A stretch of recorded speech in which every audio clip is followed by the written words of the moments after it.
Sir, जिस प्रकार से ये कहा जाए कि जो ट्रंप साहब हैं, अमेरिका के जो प्रेसिडेंट हैं अभी, उन्होंने भारत पर अतिरिक्त शुल्क लगा दिया, जैसे कि मैंने आपको पहले ही बात की। लेकिन कई सारे लोग ये सोच रहे थे कि भारत पर मंदी आ जाएगी और मंदी का दौर शुरू हो जाएगा, लेकिन जबकि ऐसा नहीं हो पाया। तो जबकि ये देखते हैं, जो पिछला जो वित्तीय वर्ष था, उसमें जो है निजी कृत्रिम जो पीएफसी जो उपभोग व्यय होता है, उसमें जो है 7.2% का जो है इम्प्रूवमेंट हो पाया था।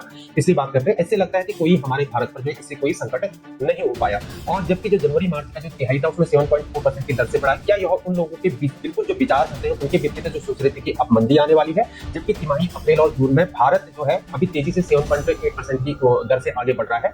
और आप इसे कैसे देखते हैं, जिस प्रकार से ट्रंप जो है अभी एग्रेसिव हो रहे हैं। हालांकि जो है अभी इलेक्ट्रॉनिक मीडिया और प्रिंट मीडिया से पता चल पाएगी जो है ट्रंप साहब फिर से यहाँ पर मोदी मोदी कर रहे हैं। और जबकि जो है ट्रंप द्वारा 50% टैक्स जो है टैक्स पर क्या इससे जीडीपी विकास दर में कमी आ सकती है? अगर आती है तो कितने परसेंट तक हो सकती है?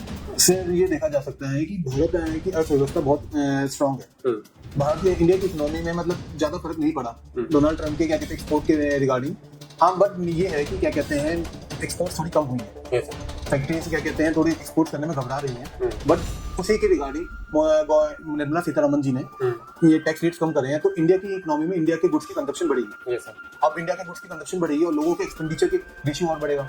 जब लोगों की बचत बढ़ेगी, एक्सपेंसेस बढ़ेंगे, लग्जरीज की तरफ और जाएंगे, तो अल्टीमेटली वो पैसा इंडियन इकोनॉमी में ही रोटेट होता रहेगा। इंडियन इकोनॉमी में रोटेट होने का मतलब यही है कि इंडिया की इकोनॉमी की जीडीपी बढ़ेगी। अब बाकी ट्रम्प के टैरिफ रेट के रिगार्डिंग आगे देखना पड़ेगा कि वर्ल्ड की इकोनॉमी क्या कहती है, किस डायरेक्शन जाती है। तो एक्चुअली अप्रॉक्स परसेंटेज देना तो मुश्किल है।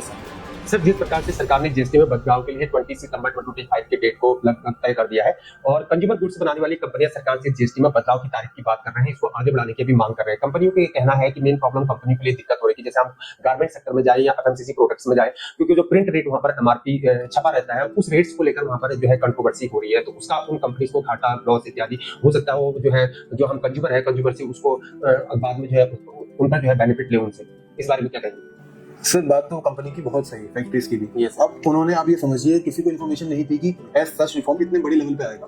अब रिफॉर्म इतने बड़े लेवल पे आया, हर प्रोडक्ट्स पे रेट की फ्लक्चुएशन आई है। अब फ्लक्चुएशन रेट पे आने के बाद अब सबको एमआरपीस के टैग सब बिल्ले सब चेंज करवाने पड़ेंगे। अब कंपनीज ने तो अपने स्टॉक लेके ही चलती है, सब टैक्स का, सब प्राइसिंग टैक्स का, सबका स्टॉक लेके चलती है। अब एकदम से इन 15 to 20 डेज ये सबको चेंज करना, ये तो काइंड ऑफ इम्पॉसिबल है। अब कंपनीज को तो फिर ये चाहिए कि 22 सितंबर के बाद वो कर ले, क्योंकि एज सच अभी देखा जाएगा तो हमारी इनकम टैक्स डिपार्टमेंट की भी 15 सितंबर लास्ट डेट है और बाकी ऑडिट की भी लास्ट डेट है 30 सितंबर। कंपनीज अपने अकाउंट्स फाइनल कर रही है, दिन भर अपने क्या कहते हैं फाइनेंशियल्स में देख रही है, और दूसरा लोड उनके ऊपर टैक्स प्राइसिंग टैक्स चेंज करने का पड़ गया, सारी पॉलिसीज चेंज करने का पड़ गया, तो कंपनीज के लिए तो बहुत मुश्किल होगी।